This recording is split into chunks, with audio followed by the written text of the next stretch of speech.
Define parameters of program. Olá, eu sou a Priscila Franco, voz da Michael Burnham, e você está ouvindo um podcast da rede Trek Brasilis.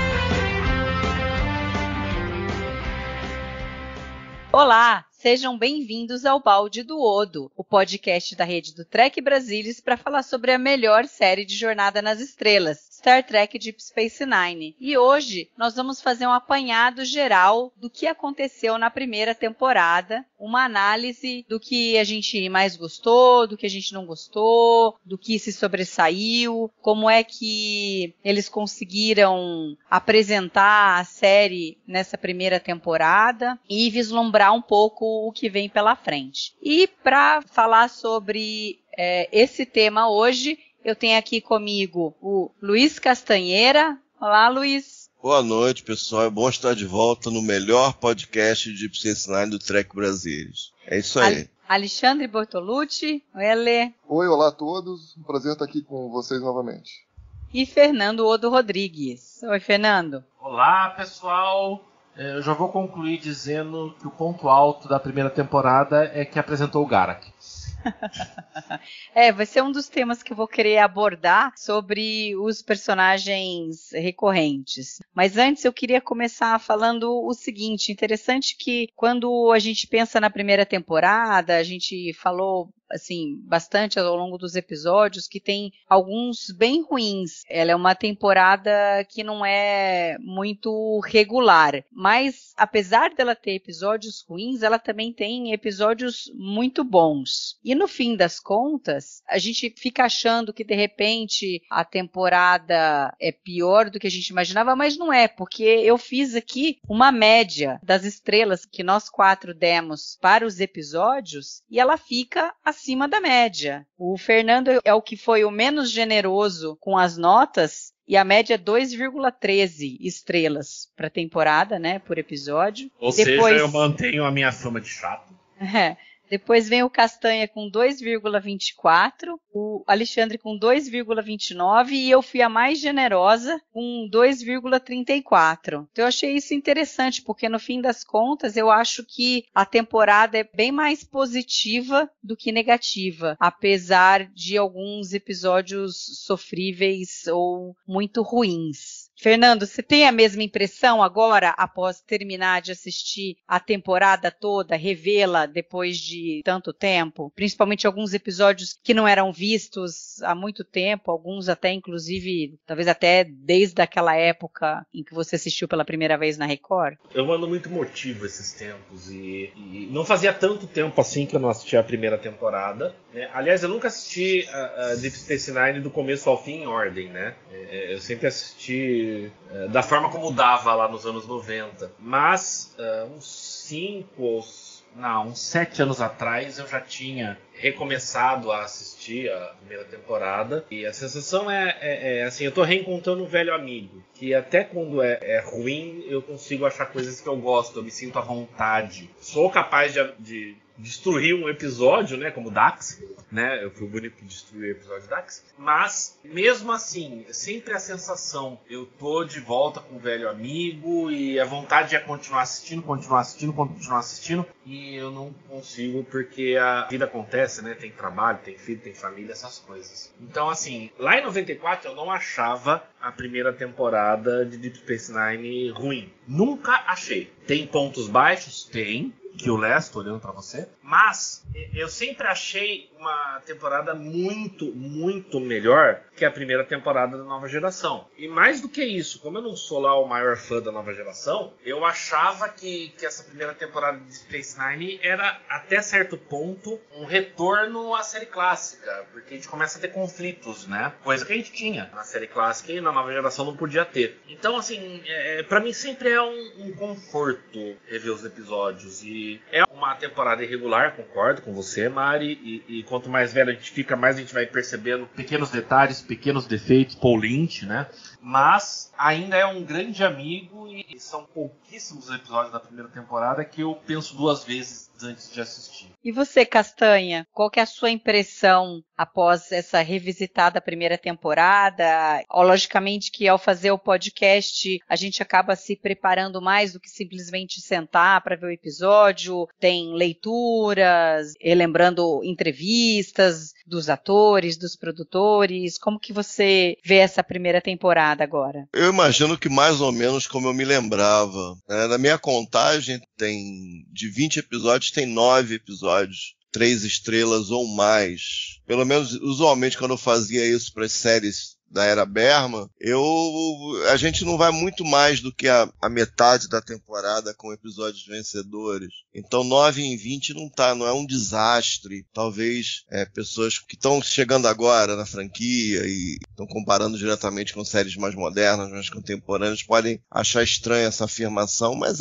tipicamente 26 episódios por temporada. A gente tinha metade de vencedores, alguns medíocres e geralmente um número, às vezes, embaraçoso de episódios lastimáveis. Voyager tinha um quociente muito alto de episódios muito ruins, por exemplo. Voyager é campeã desse troço. Então isso aí mais ou menos do que eu me lembrava. Algumas coisas frescas, foi a história do Paul Lynch, que o Alexandre pegou, aí a gente começou a pensar muito em termos da direção, isso foi uma coisa legal pra mim, mas isso não mexeu tanto com a qualidade que eu lembrava da série. Mexeu mais com o entendimento e com certeza com o tempo vai ajudar a colocar a luz em outros pontos, né? Tipo, no episódio 2 eu falei várias coisas que realmente frescas, que eu nunca falei na vida, tipo aquela do...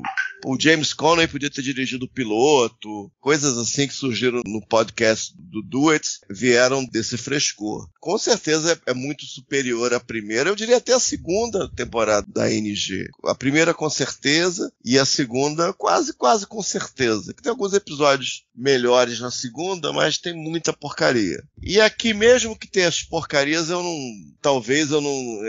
gente, tirando o Move Along Home, a gente não desceu no núcleo de antimatéria de alguma coisa. Eu acho que até segurou um pouco a mão. E o que mais que eu posso dizer?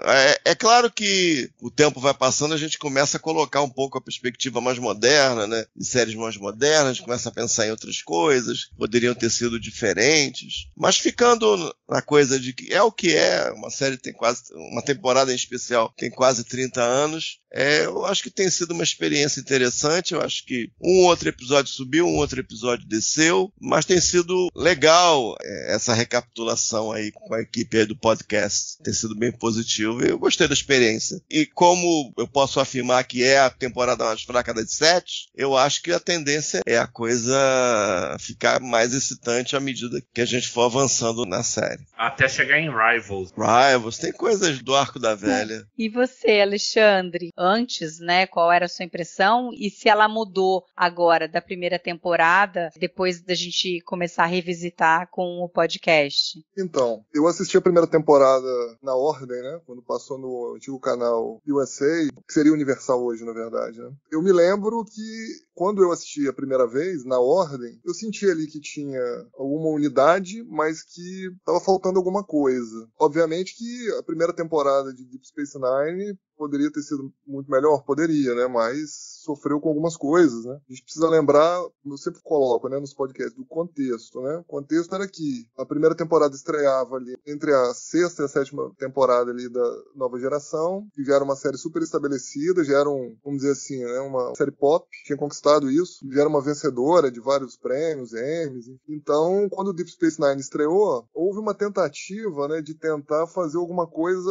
para regimentar ali os fãs da nova geração, né? Que eu acho que acabou não surtindo o efeito desejado. A gente tem alguns episódios horrorosos que focavam em trama, enfim, high concepts, Move Along Home, Kill Less, sei lá, The Passenger, Storyteller, If You Wish You Were Horses também, muito ruim. Faltou um pouco de consistência, né, para essa primeira temporada de Deep Space Nine. Mas a gente também não pode deixar de falar que nessa primeira temporada também, Deep Space Nine brilhou quando focou em desenvolver os personagens, tanto os principais ali, os regulares, quanto os recorrentes ali, secundários, né? Os dilemas, enfim, lidando com o passado de alguns personagens, né?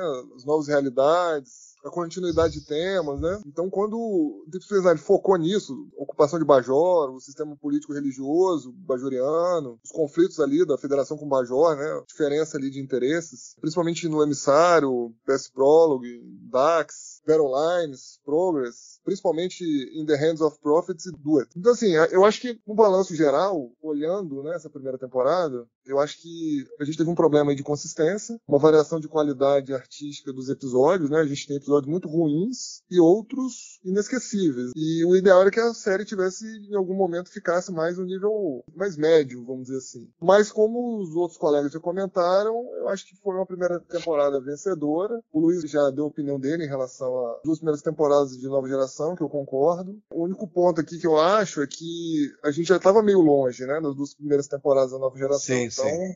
Assim, os caras já, teoricamente, já deveriam ter aprendido como fazer um pouquinho, né? Mas a gente precisa entender que eles estavam fazendo uma coisa completamente diferente, né? Que eu estava pensando ali num contexto de, né, das coisas que aconteciam na série, ter continuidade, ter repercussão para os personagens. Isso não era uma coisa tão comum assim, né? Mas se a gente for realmente comparar com as duas primeiras da Nova Geração, realmente essa temporada foi muito melhor, assim como também foi melhor que a primeira de Voyager. Na verdade, ela foi melhor que a 7 de Voyager, né?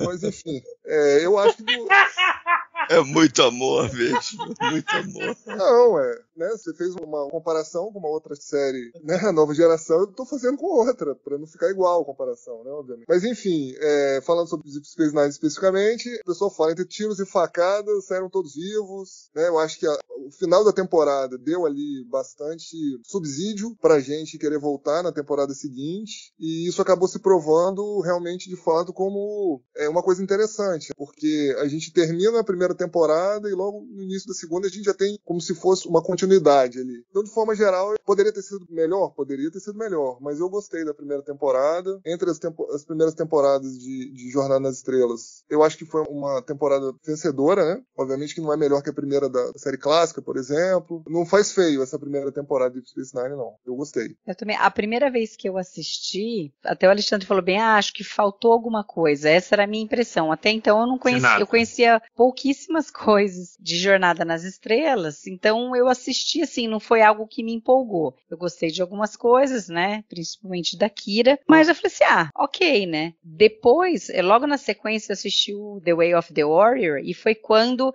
falei, nossa, essa série é foda mesmo. E aí depois, quanto mais eu assistia episódios novos pra frente, eu acho que eu passei a valorizar mais os episódios da primeira temporada. Porque aí os personagens já eram velhos conhecidos, e aí você assiste os episódios e você consegue aproveitar até mais. Então eu acho isso interessante da primeira temporada. E pra mim ela tem um gosto muito bom, porque pra mim tem o melhor episódio de todo o universo de Jornada nas Estrelas, né? Que eu já falei, que é o Duet. Então ela tem um lugar no coração. Mas realmente não é a melhor, tá longe de ser a melhor temporada da série. Possivelmente deve ficar em último lugar. Mas eu acho que tem muita coisa interessante que a gente vai estar falando aqui, né? Daí a gente pode começar falando dos personagens. Primeiro dos personagens recorrentes. É engraçado porque a gente conhece tanto o Garak, mas não me lembrava. Depois que eu fui olhar assim, ele só aparece uma vez nessa temporada, né? Sim. É muito interessante, isso me chama atenção. E o Ducati é o outro, que ele também tem um super peso nessa série, e ele aparece, né,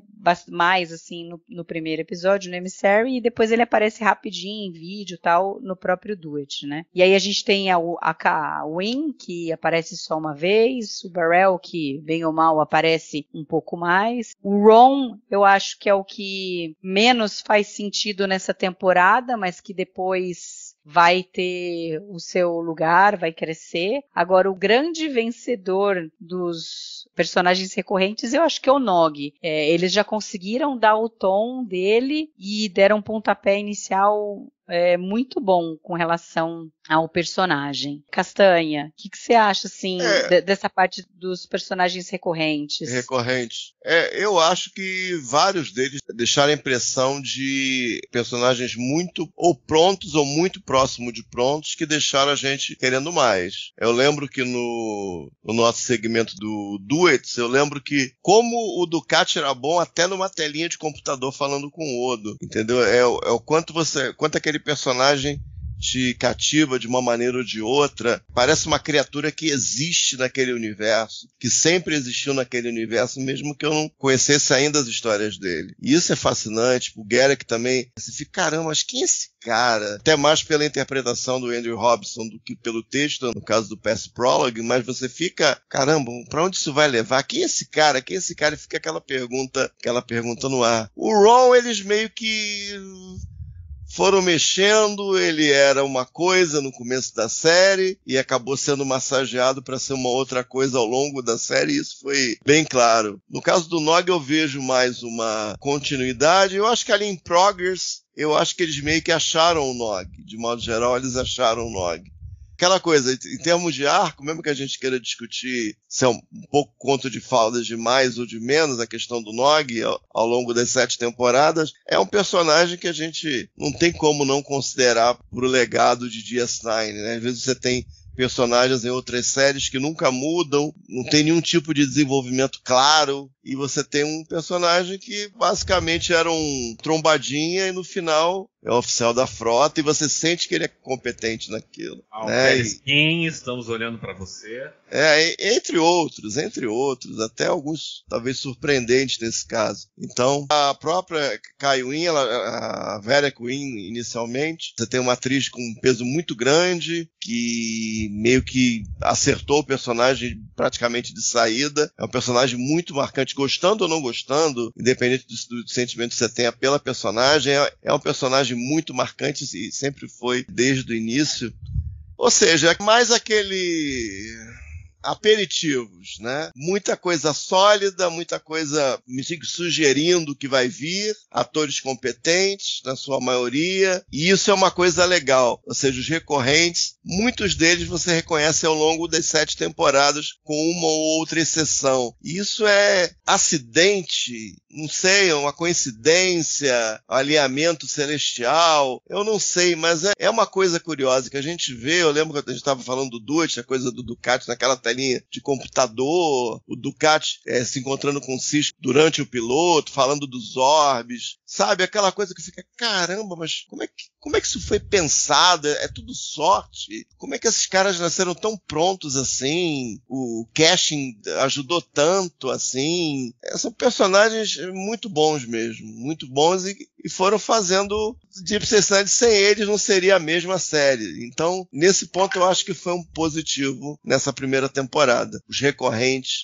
nascendo bem. O Michael Piller fala uma coisa interessante, que o fato deles terem um local fixo proporcionou eles poderem desenvolver personagens recorrentes diferente das outras séries, né, da série clássica e da nova geração, que eles estavam na nave, eles vão passando pelos locais. Então, quer dizer, você não tem como desenvolver personagens que eles não vão rever mais. Então, eu acho que a base ali da série faz com que isso se torne possível, porque aí você vai ter visitantes do Quadrante Gama, muito embora eu acho que nessa primeira temporada eles não tenham sido, assim, muito felizes, porque a gente vê que todo mundo que visitou a estação do Quadrante Gama não voltou. A gente não viu mais ninguém voltando, mas eu acho que eles conseguiram ter os personagens recorrentes de Bajor. O Dominion matou todo mundo. Os Cardassianos e o pessoal do Dominion, então a gente consegue ter personagens recorrentes excelentes. Ale, você também tem essa mesma impressão do Castanha? Tem mais alguma coisa sobre os recorrentes que você gostaria de acrescentar? Na verdade, acho que o Castanha conseguiu sumarizar bem. Eu acho que o tratamento que os recorrentes tiveram, que foi a grande diferença. Mas que tratamento foi esse, né? O tratamento foi exatamente na escalação dos atores, na escrita para esses recorrentes. A gente tem um Andy Robinson ali para fazer o Gara, que era um cara que já tinha muita experiência, né, em cinema, teatro, televisão. A gente tem uma atriz vencedora do Oscar para fazer o papel da Vedek Winn. A gente tem lá o vencedor do Tony e do Emmy para fazer o Vedek Burrell. A gente teve o Ducati, que embora não fosse um grande ator reconhecido, eu acho que ele nasceu para fazer o papel do Ducati. O Castanha frisou bem aí. Ele apareceu só 2 vezes na primeira temporada, e as 2 vezes que ele apareceu, o tamanho que ele fica, né? O tamanho que eu digo assim, o que a presença dele causa, né, na cena, né? Parece que o cara é gigantesco, né? O cara toma a cena para ele ali, o diretor tá filmando, parece que o cara se apodera daquela cena. Então, realmente é impressionante. E a gente percebe que esses personagens eles são críveis, né? Você acredita realmente naqueles personagens. Tem o trabalho dos atores, obviamente, mas a escrita foi muito bem feita, né? Então, você acredita que o Ducati realmente é aquele ex-dirigente ali da estação, que é um cara que foi obrigado a sair ali por um acordo político da estação, mas é um cara que tá doido para voltar, né? Para quebrar tudo de novo, né? Ele exala isso. O Gara, que quando aparece ali, apesar de só uma aparição, se percebe também que, pô, é o que o Luiz falou, quem é esse cara aí? O que esse cara tá fazendo aí? Entendeu? Esse cara deve aparecer mais vezes. Né? Por que ele ficou?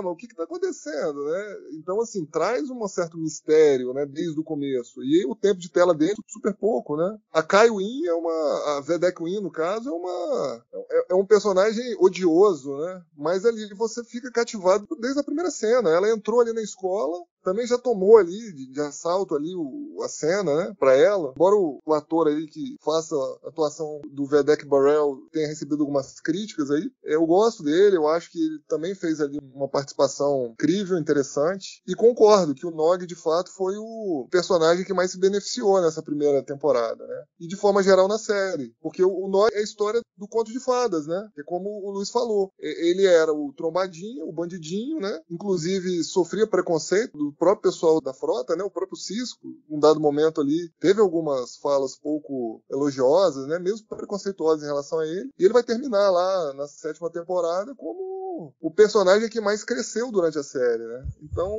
eu acho que os recorrentes foram uma grande sacada nessa primeira temporada, uma grande escrita. Eu acho que depois ainda, nas próximas temporadas, a gente ainda vai ver essa potencialidade ainda aflorar ainda mais. Fer, e você? Você quer acrescentar mais alguma coisa com relação aos personagens recorrentes? Eu concordo com a evolução do Nog.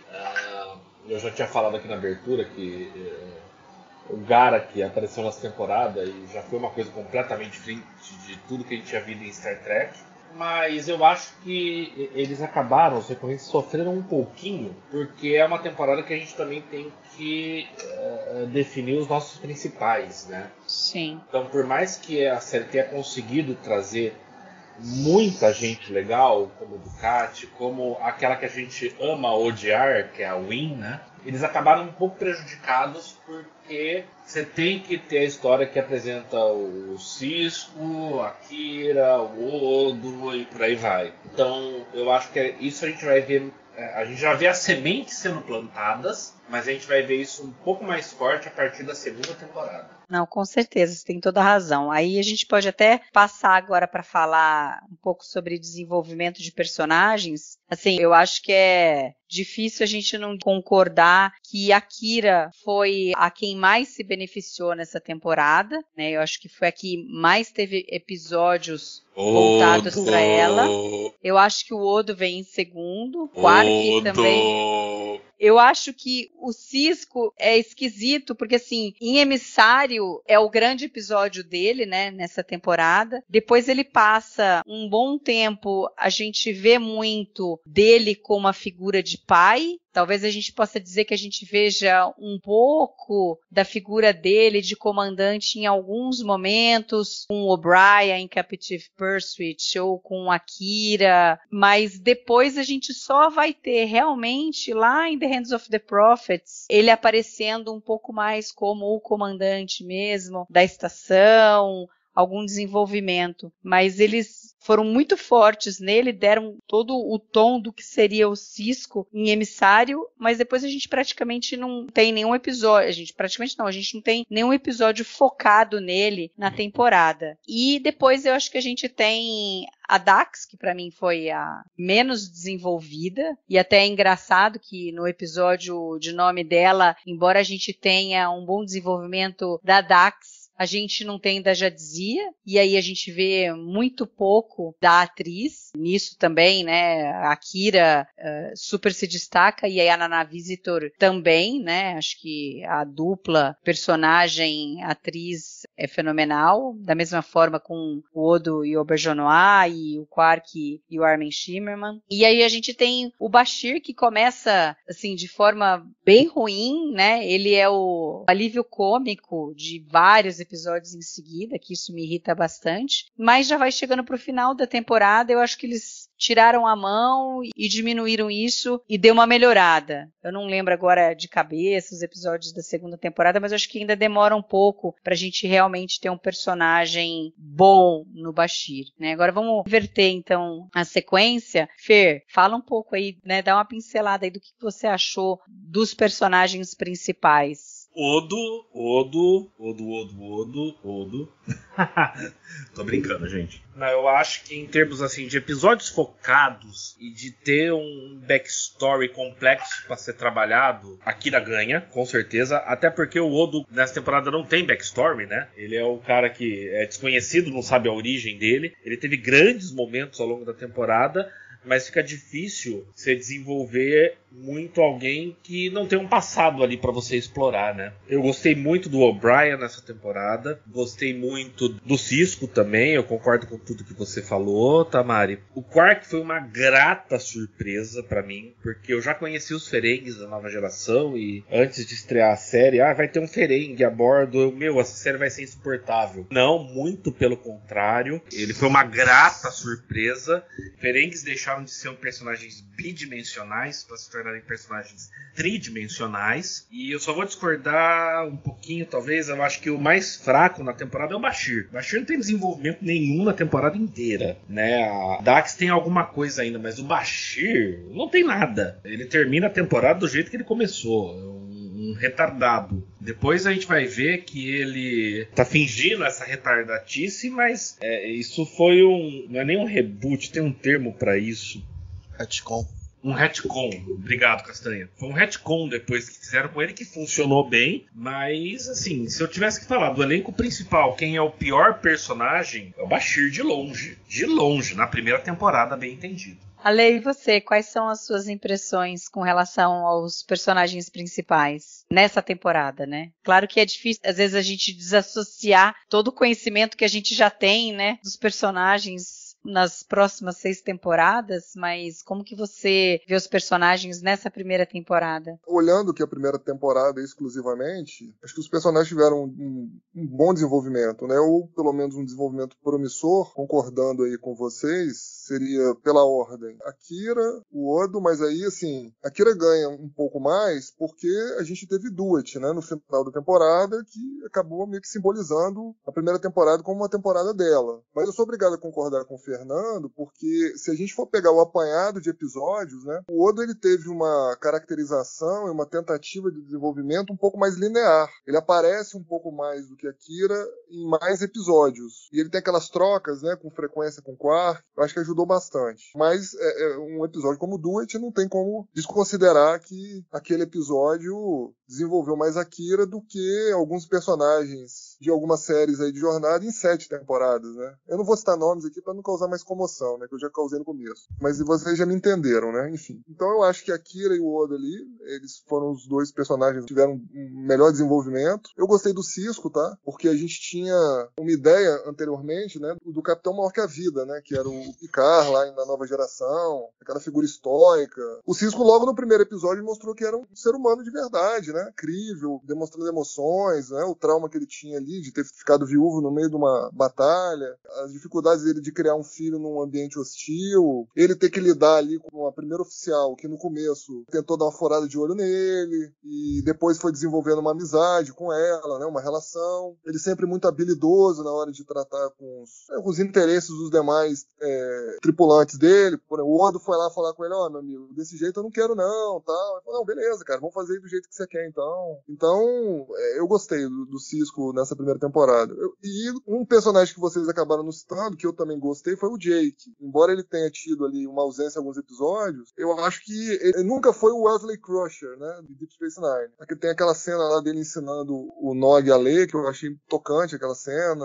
Teve as cenas dele com o Sisko em Babel, que eu também achei tocante. Então, eu gostei desses 4 personagens. Personagens que eu acho que poderiam ter sido um pouco melhor desenvolvidos, né? Que tinham mais a dar. E depois a gente vai ver nas outras temporadas que, de fato, tinham mesmo, né? Que era o O'Brien e o Quark. Depois eles acabaram recebendo um pouco mais de destaque, né? Alguns episódios pra eles. Mas o Quark mostrou, né? Que era um personagem interessante. Principalmente nas trocas dele com o Odo e naquele episódio The Nagus, né? Muito interessante. O O'Brien...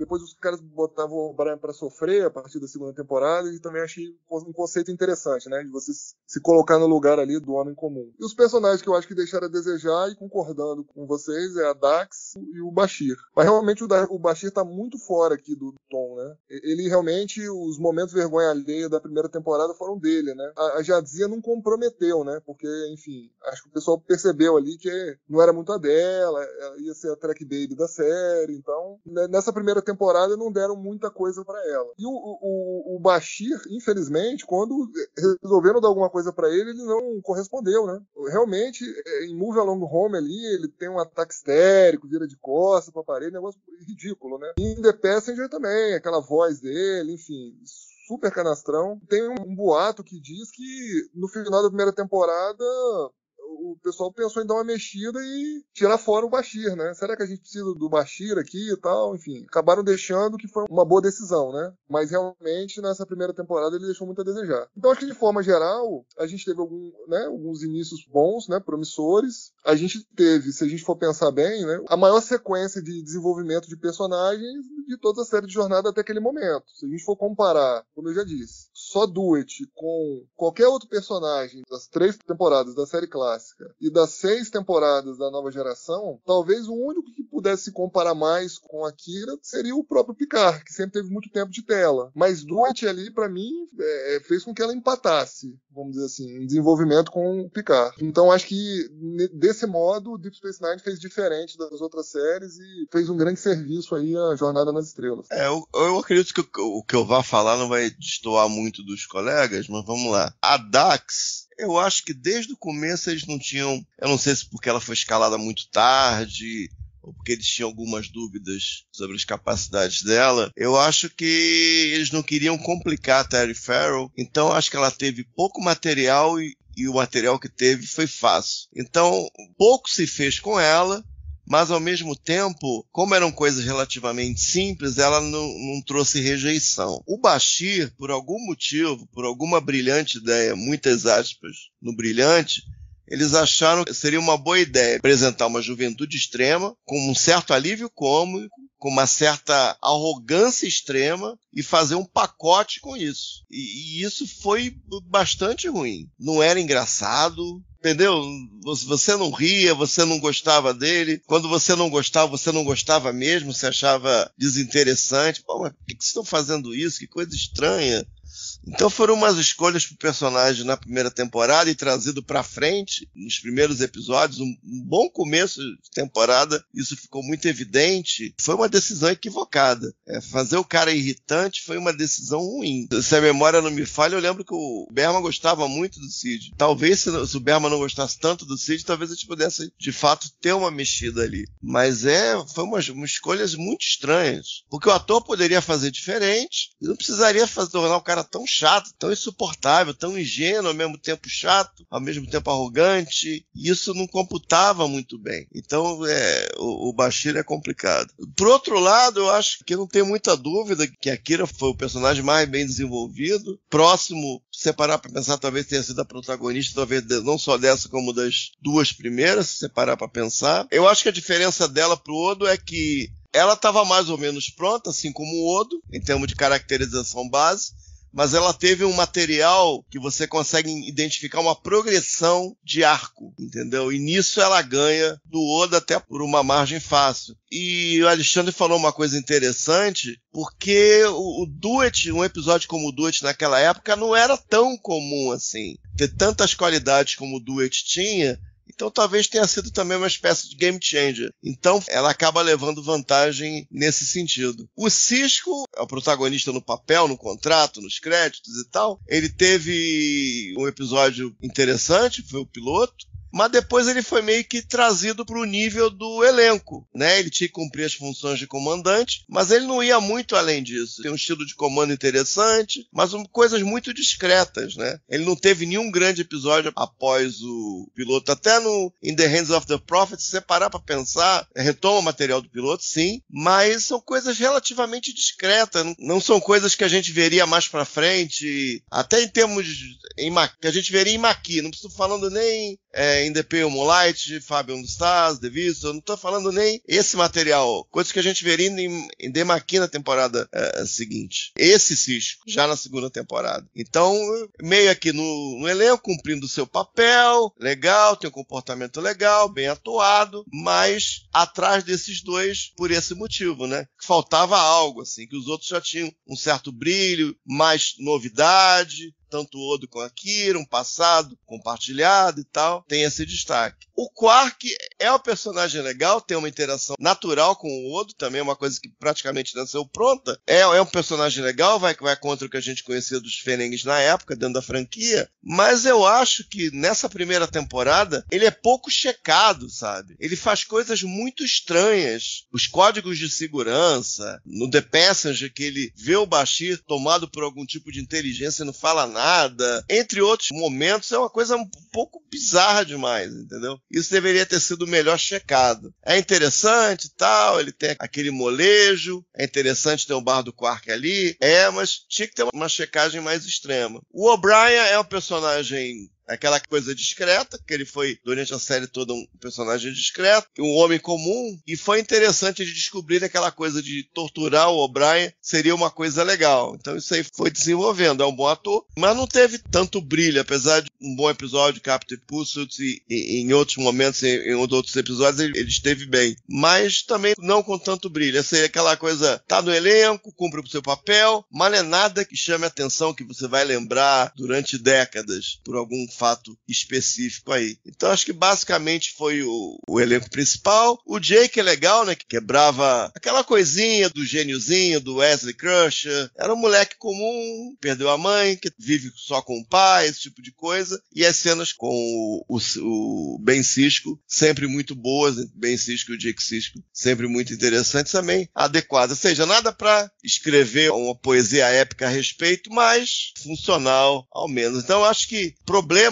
mesmo, Dax por alguns motivos e o Bashir por outros motivos, e o Quark, coisas discutíveis aí que não estavam bem claros do que ele podia ou não podia fazer, você sabe, um pouco além do razoável aí, e o destaque teria aqui com a Kira, acho que como todos. E aí a gente pode ver, né, a gente pode pular para a parte dos temas, e que daí acho que fica meio óbvio, né, se eles conseguiram desenvolver a Kira, o passado dela, como que ela está lidando com isso agora, com essa nova situação que ela se encontra, a gente também teve bastante coisa sobre Bajor, né? Foram 7 episódios que a gente tem assuntos, né, histórias tratando sobre Bajor. Fer, você acha que eles conseguiram desenvolver, dar um pontapé bom para desenvolver um pouco sobre Bajor? Você acha que faltou falar mais sobre a relação de Bajor com a Federação? Porque a gente tem bastante forte no emissário, né, a chegada da Federação, a gente vê os motivos pelos quais o governo provisório convida a Federação para ir para lá e administrar a estação, ainda mais depois da descoberta do buraco de minhoca. Ou você acha que ainda faltou ter mais coisa falando sobre Bajor? Porque a gente fala sobre a relação Bajor-Federação em emissário, depois as coisas que a gente tem pelo caminho são muito mais sobre indivíduos, sobre um pouco o estilo de vida, a religião bajoriana. Aí só depois in the Hands of the Prophets que a gente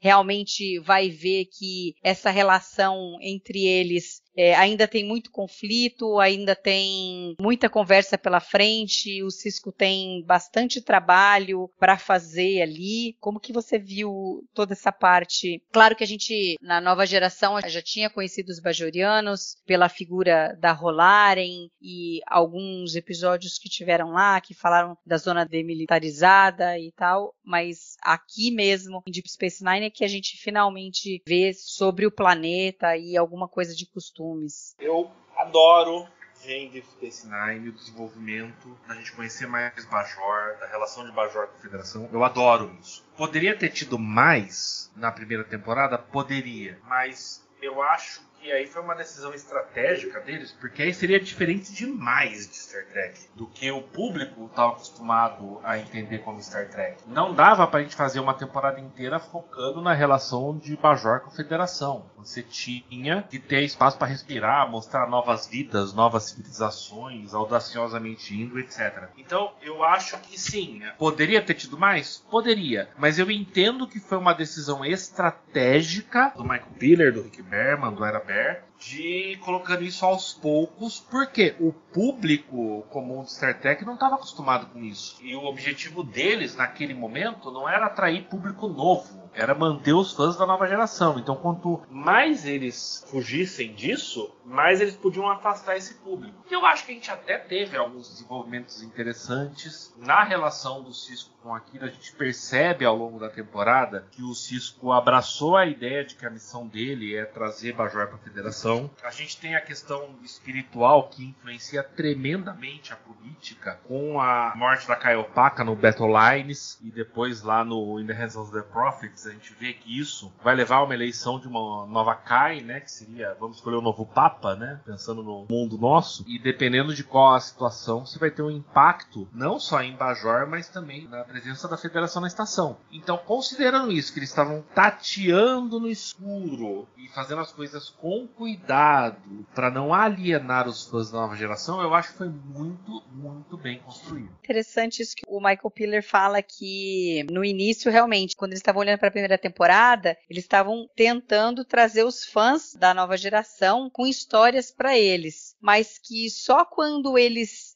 começaram a fazer histórias pensando na estação é que ela se tornou única, né? Se tornou especial. Foi até alguma coisa que a gente já comentou, não lembro qual foi o episódio, que eu até perguntei para vocês o que vocês achavam dos episódios, se eles tentaram fazer alguns episódios mais parecidos com a nova geração. A gente tem aí episódios mais genéricos, como o The Passenger, o If Wishes Were Horses e etc., o Storyteller, e que no fim foram os episódios que menos agregaram as histórias da temporada e para Deep Space Nine como um todo, né? Eu achei interessante ele também ter essa visão, né? Inclusive eles trouxeram o Kill, a Vash, tentando fazer um link aí com a nova geração para trazer o pessoal, mas eles viram que não deu muito certo. Vamos ignorar o Kill nessa história? Podemos ignorar o Kill. Deixa ele lá pra picar, que ele tá bem lá. Castanha, o que você acha dessa história, a relação Bajor-Federação, o que eles trouxeram, né, pra gente conhecer melhor o povo bajoriano, o que eles sofreram com a ocupação, porque você tem uma Bajor antes da ocupação, que a gente sabe pouco, e a gente acaba sabendo mais em Deep Space Nine do que era Bajor na ocupação e o impacto que isso teve nos seus habitantes. Eu acho que, se olhar o piloto como uma espécie de carta compromisso, só falando da coisa de Bajor, é um mundo caindo aos pedaços, é um mundo semi-destruído, esgotado nos seus recursos naturais, das suas fontes de energia, um planeta super dividido em facções políticas, econômicas e tal. Então, encarando isso como uma carta, só essa parte, né? Tem outras coisas que a gente vai falar ainda. Só buscando isso, eu acho que, olhando até para uma perspectiva de série mais moderna, apesar de ser uma série que já vai completar 30 anos, até mais do que pensando na coisa da época, que era para trazer os fãs da TNG, para preservar essa audiência, pelo menos em uma boa parte e tal, deveria ter tido mais material. Coisas básicas, né? Deveria ter tido algo entre o emissário e o Battle Lines, e deveria ter tido algo imediatamente após o Battle Lines. Eu vejo o Storyteller como uma oportunidade desperdiçada poderia ter sido feita, não falar de Bajor como coisas de microcosmo, tipo, o Boreal é microcosmo para esse pensamento, a Win é microcosmo para esse pensamento, a Kira é o microcosmo para esse pensamento, eventualmente o Shaka, microcosmo para esse grupo, e daí vai. Você conseguir levar a história pro chão, pro provão bajoriano, talvez tenha sido uma chance desperdiçada o storyteller. Então, falta, imagino, só nessa parte falta mais material ao longo da temporada, é pouco emissary battle lines in the hands of the prophets, e se você vê o mundo fragilizado, que a Kaiopaka mantinha unido pela força ali do carisma e da sabedoria dela, ela desaparece e não tem uma reação imediata, se você está pensando em uma série mais moderna, né? E isso é um ponto falho, por exemplo. Agora, a parte bajoriana. A parte da TNG, eu acho que cai mais ou menos na mesma linha, né? Que é uma série nova, tem que caminhar com seus próprios pés, para o bem ou para o mal, e você começa a aproveitar tramas que obviamente vieram de outros carnavais, reciclar ideias, o próprio storyteller, o Dramatis Personae, que também foi uma reciclagem, acho que tem mais um que foi reciclagem de carnavais bem anteriores, que você sente aquela coisa genérica, aquela coisa gostosinha dali da nova série, você vê que eles meio que aproveitaram para fazer as coisas funcionar, para ter mais um episódio para mandar para produção, e isso é ruim. E a presença do Kill é meio que aquele estandarte, tipo assim, não, isso não pode ter mais. Infelizmente não teve mais. Pessoalmente eu acho que a Lwaxana também não deveria ter ido para lá. Entre outras coisas. Talvez a coisa menos abrasiva para o meu gosto tenha sido a utilização das irmãs Betor do Past Prologue. Talvez tenha sido a coisa mais... ok, elas estão ali fazendo confusão e tal. Uma participação pequena. É claro que foram desenvolvidas na TNG, mas eu não sinto uma coisa tão específica da TNG. Me parece mais uma coisa daquele universo. Poderia até ser utilizado. Diferente do Kill, diferente da Lwaxana, que é mãe da Diana, que tem aquela coisa com o Picard, e daí vai. Quando a gente estava fazendo o The Hands of the Prophets, eu vi numa trivia que o Michael Piller queria fazer um crossover. A primeira ideia era fazer um crossover no que seria o In the Hands of the Prophets, ou seja, não, pelo amor de Deus, não, de jeito nenhum. O In the Hands of the Prophets, ele é legal por conta disso. Ele retoma o Emissary e várias coisinhas do Emissary ele desenvolve mais, ele abre um pouco mais, desnuda a coisa política no vácuo da perda do desaparecimento da Kaiopaka e tal. Então é tudo a ver. Um crossover com a TNG não teria nada a ver. O crossover da NG da sexta foi o Decent.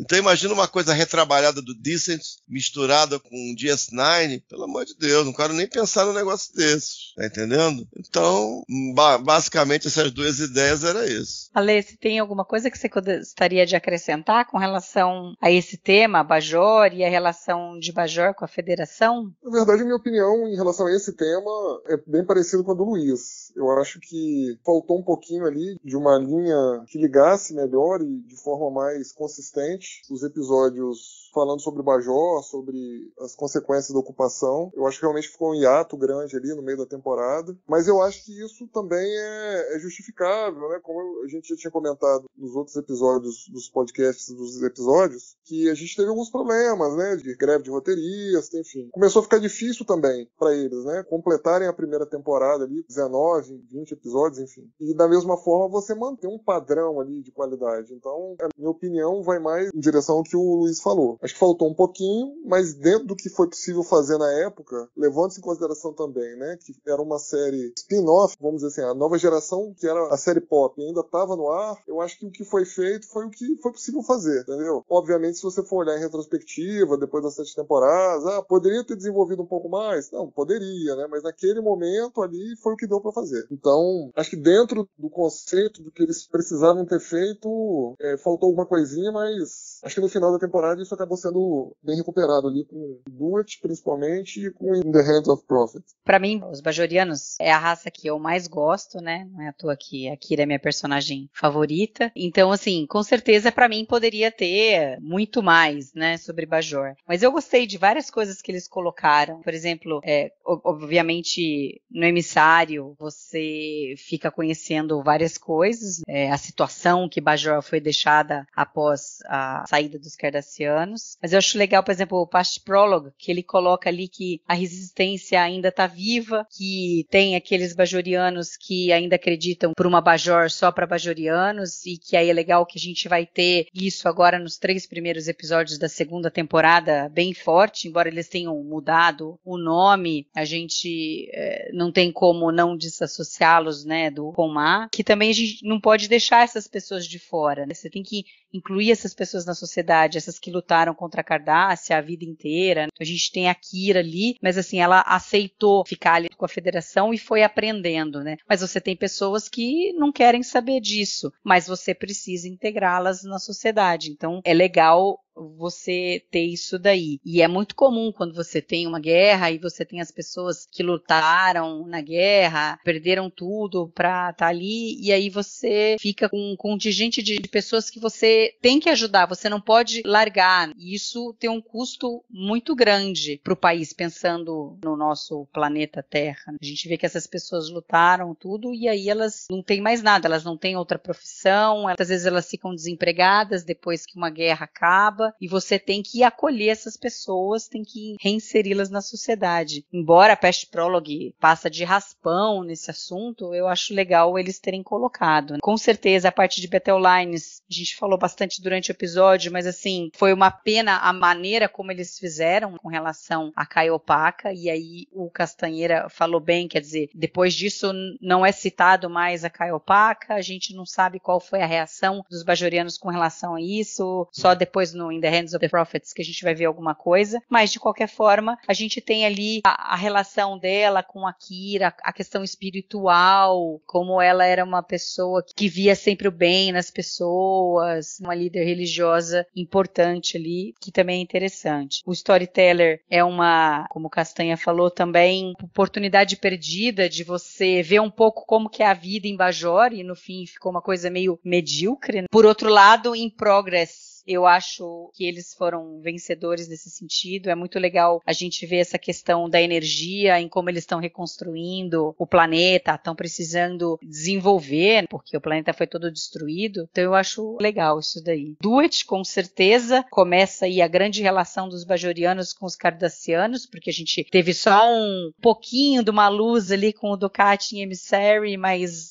com certeza agora pra frente a gente vai passar a ter mais episódios. Depois a gente tem o Demaquis na segunda temporada, que isso vai ser muito legal. E o In the Hands of the Prophets, que fala sobre a religião bajoriana e essa parte da política e religião entrelaçadas, que também é interessante. Então, no fim, eu acho que é bem vencedor isso daí. Acho que o Fer também tem muita razão em quando ele dizem que não dava para ser só isso, não só por ser muito diferente do que o público de Star Trek estava acostumado, mas porque sendo uma primeira temporada você precisava ter um pouquinho de tudo, né? Você precisava estar ali desenvolvendo todos os personagens, estava encontrando o caminho. Então eu acho que nesse sentido eles mandaram bem. Por outro lado, eu não sei o que vocês acham, porque assim, uma novidade da série era a questão de você estar numa estação e não numa nave indo pelo universo. E isso trouxe muitos benefícios, como a gente já falou, como, por exemplo, o desenvolvimento de personagens. Por outro lado, você tem o quadrante Gama, que é um quadrante inteiro novo a ser explorado, mas pelo fato de você estar não numa estação, você limita como que você vai chegar no quadrante Gama. Você pode ir ali no Runabout, tudo, como eles foram em Battle Lines e em Vortex, mas ficou limitado a esses 2 episódios. E aí a gente tem 3 raças que vieram do quadrante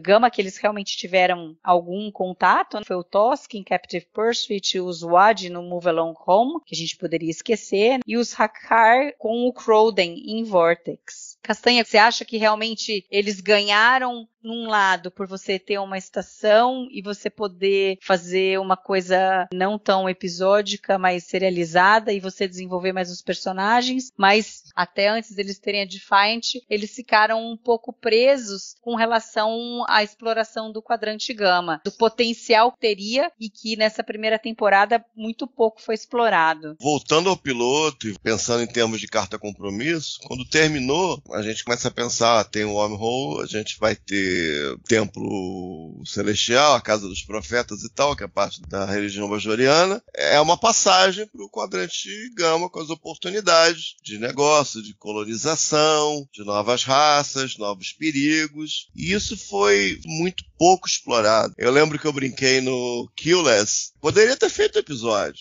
Não precisa ter Defiant para ter episódio. Poderia ter episódio, por exemplo, de ter uma arqueóloga lá, descobrir uma raça nova, descobrir uma civilização, descobrir um mistério que pode sugerir que existe um Big Bad ali no quadrante gama, descobrir coisas relacionadas ao Odo. Poderia ter essa ideia, lembrando lá daquela outra estação também. Eu não consigo não deixar de pensar nisso, que foi uma coisa... Outra história é ter colônia, né?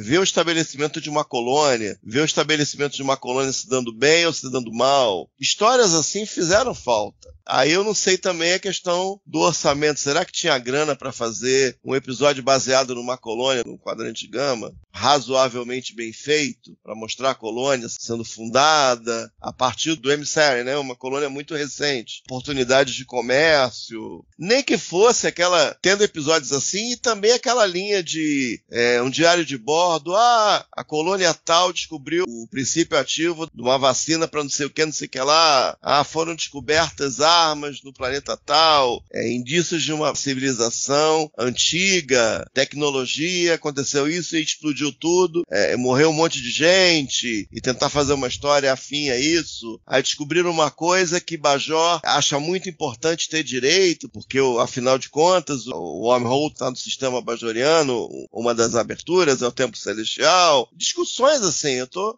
chutando aqui algumas coisas. Então, voltando, pensando em séries mais modernas, por exemplo, em The Expanse, lá em meados da terceira temporada da série, aparece no limiar do sistema solar, não vem ao caso exatamente os detalhes, um gigantesco portal que leva a centenas de outros portais e que vão a outros sistemas estelares, com tecnologia abandonada, ou seja, inúmeras possibilidades, sistemas estelares que um dia foram habitados, ou seja, tem alguma infraestrutura que sobrou, estão catalogados, suportam a vida humanoide, que seria classe M em Star Trek, e essas coisas, foi investido tempo nelas. Inclusive, certos aspectos de colônia, foi uma temporada inteira numa colônia em um desses sistemas que eles descobriram, por exemplo. É claro que é uma série muito mais recente, obviamente com o tipo de recurso e de possibilidades que o desenvolvimento da própria TV proporcionou, mas voltando a 30 anos atrás,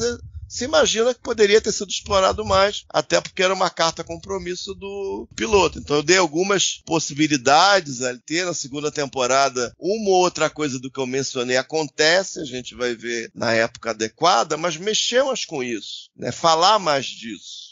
Isso aí realmente é decepcionante. Tosca até que era bonitinho, foi um personagem bonitinho, mas faltou inspiração para trazer alguma coisa da fenda do wormhole, do quadrante gama, trabalhar com isso. Faltou inspiração nesses conceitos mais de ficção científica propriamente dita e mexer com isso tudo. Faltou. É porque além desses 3 episódios que eu comentei, a gente teve lá o If Wishes Were Horses, que é aquela entidade lá que mexe com eles, veio junto com uma nave que veio do quadrante gama, então, sei lá, a gente pode assumir que essas entidades vinham de lá, né? O The Forsaken, o animalzinho lá de estimação do O'Brien, que também veio... Qual que tem né? a sonda? É o The Forsaken? A sonda, né? É o The Forsaken, ele vem pela sonda. E a gente tem o Dramatis Personae, que vem lá, né? A história da alma lá dos caras, que é trazido pelos Klingons que vieram. Então, quer dizer, a gente teve 3 episódios com esse tema de trazendo coisa do quadrante gama e que, infelizmente, não foram aproveitados. Mas era uma coisa assim, tipo, de primeira página, bem superficial, para casar com um certo high concept para você ter o episódio da semana. Ou seja, uma coisa um pouquinho cínica, né? Não é aquela coisa gostosinha, bem desenvolvida. Isso realmente ficaram devendo aí.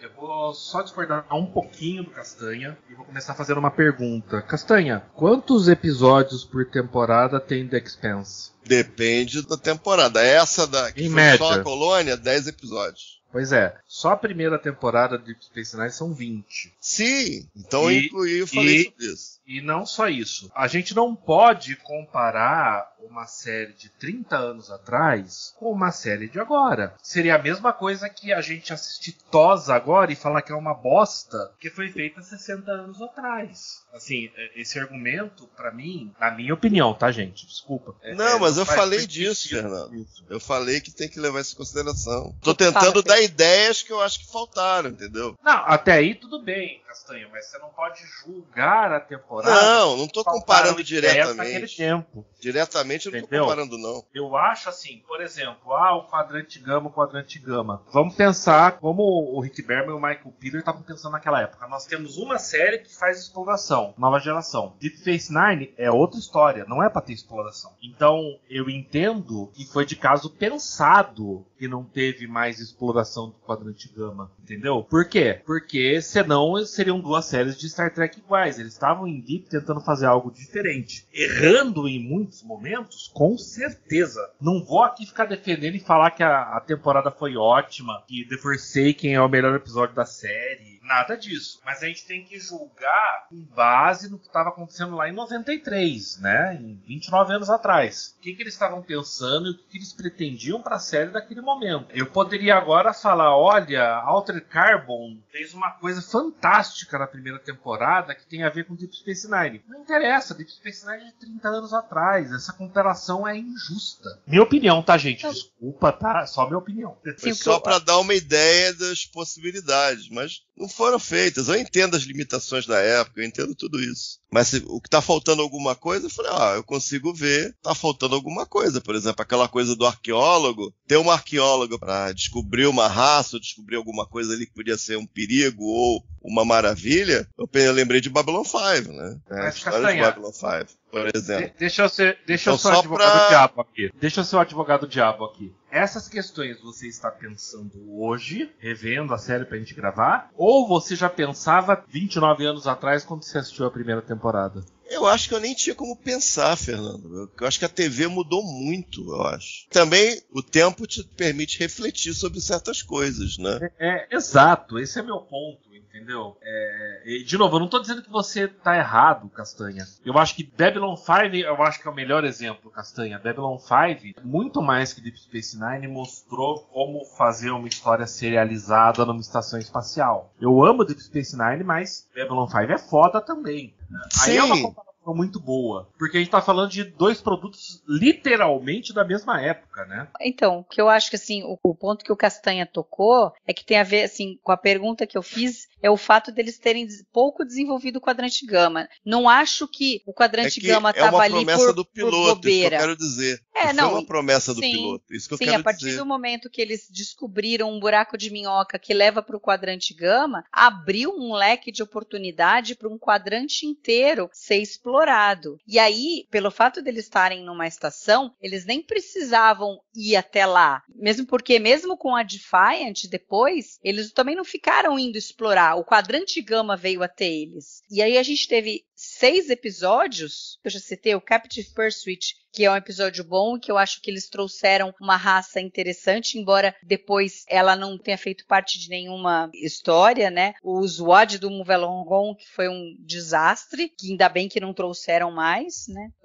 O Crowden, que também ficou aquela coisinha ali. Mari? Como assim? Alan Moraine. Mas assim, acho que esses outros 3 são os que mais a gente vê como uma oportunidade perdida, porque If Wishes Were Horses, The Forsaken e o Dramatis Personae, embora eu goste bastante do Dramatis Personae, ele traz elementos do quadrante gama, mas eles são muito superficiais, você não tem nenhum acréscimo à história, para os personagens, em termos de conhecimento do quadrante gama. Então é mais nesse sentido que eu acho que não foi explorado. Obviamente que mais pra frente, a hora que eles trazem o Dominion, aí sim, aí eles trazem uma camada camada a mais pro Quadrante Gama, muito boa, com não uma raça, mas 3 em 1, né? Então eu acho que depois, mas assim, falando da primeira temporada, eu acho que realmente faltou. E aí, a comparação, o Gozado, eu não assisti The Expanse, mas o que o Castanha me falou desses portais e tal, na hora me remeteu a Stargate e pensar o quanto eles foram para os outros planetas e conheceram novas raças. Por exemplo, na primeira temporada de Stargate, eles conhecem diversas raças que depois se tornam grandes amigos deles, aliados, e que retornam e que fazem parte da história ao longo das outras 9 temporadas. Então, talvez isso no início de Deep tenha faltado um pouco, essa relação com o Quadrante Gama,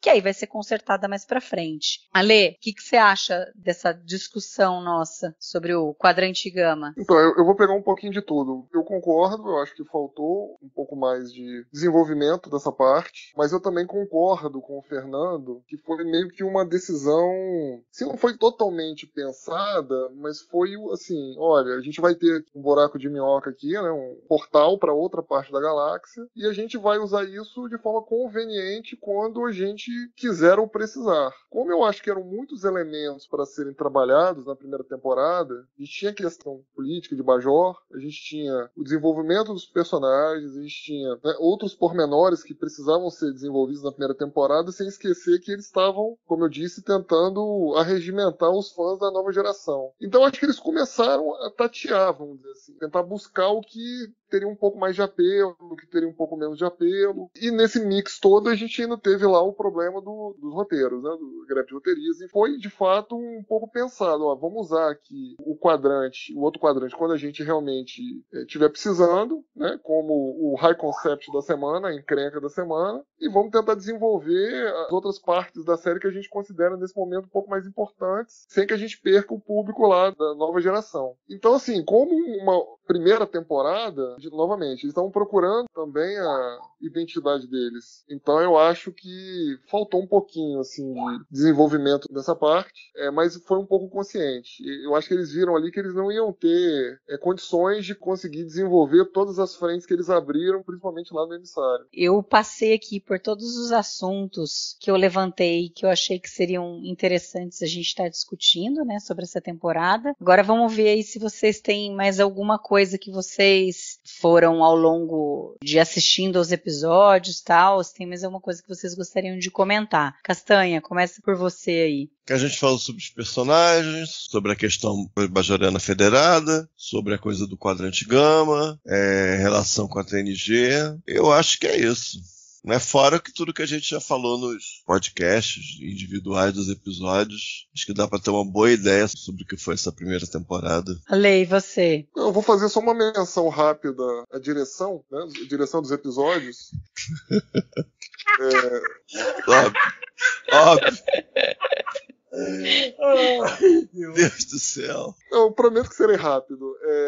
Tá bom. Considerando aí que a gente teve nessa primeira temporada 19 episódios, né? Considerando ali que o Emissary foi um episódio duplo, a gente teve uma quantidade limitada de diretores, né? Naquela época fechava-se alguns pacotes de episódios para serem dirigidos por alguns diretores. Só que no meio da temporada a gente teve um problema com um certo diretor chamado Paul Lynch, que foi desligado, né? O Rick Berman e o Michael Piller não gostaram da performance dele em Battle Lines, dividindo lá a direção com o Dennis Madalone, e aí não deixaram com que ele voltasse, né? E aí entrou lá o Robert Legato para dirigir o episódio lá, meio que sem querer. Então, se a gente considerar essa primeira temporada, os diretores que dirigiram Deep Space Nine, o Paul Lynch, ele dirigiu 5 episódios. E ele não voltou mais para dirigir nenhum episódio de Deep Space Nine e nenhum da franquia. O David Carson dirigiu 3 episódios. E ele também voltaria a Deep Space Nine. Dirigiu mais um na segunda temporada. O David Livingston dirigiu 3 episódios, depois voltaria a dirigir mais 14 episódios até o final da série. O Winrich Kolbe dirigiu 2 episódios e voltaria a dirigir mais 11. O Les Landau, ele dirigiu 2 episódios e voltaria para dirigir mais 12 episódios. O Corey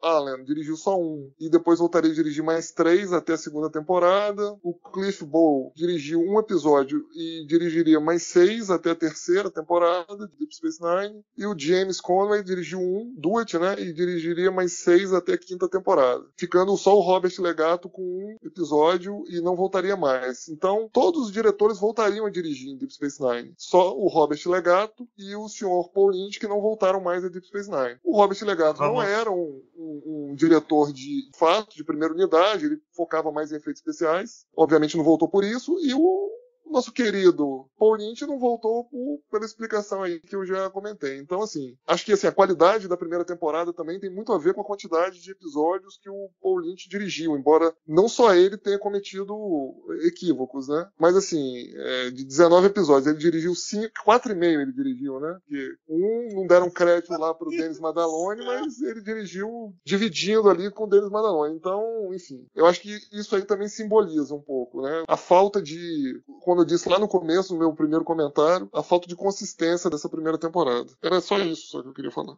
Fer, e você? Depois desse comentário do Alexandre, que essencialmente diz que os defeitos da primeira temporada são culpa do Paul Lynch, que mais que eu posso falar?